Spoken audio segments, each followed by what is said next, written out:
যুবকরা যেখানে ওঠে সেই আন্দোলনকে সে পরাজিত করা কারো পক্ষে সম্ভব না।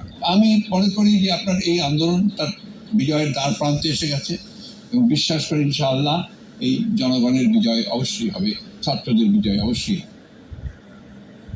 কমিশনের সচিবিক দায়িত্বপ্রাপ্ত আপিল বিভাগের অতিরিক্ত রেজিস্ট্রার শেখ মোহাম্মদ আমিনুল ইসলাম তদন্ত কমিশনের পরিধির আওতাভুক্ত সকল হত্যা এবং ধ্বংসযজ্ঞের ব্যাপারে বিশদ তদন্ত করব। এই তদন্তে প্রাপ্ত সকল তথ্য উপাত্তের ব্যাপারে প্রয়োজনে অভিজ্ঞ আন্তর্জাতিক তদন্ত সংস্থার সাহায্য নিয়ে কে বা কারা এই কর্মকাণ্ডের জন্য দায়ী সেটা নিরূপণ করব।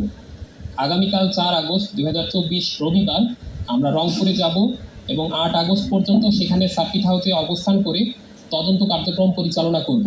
এ সময়ে আমরা ঘটনাস্থল সমূহ পরিদর্শন করব এবং সাক্ষীগণের সাক্ষ্য গ্রহণ করব। প্রধান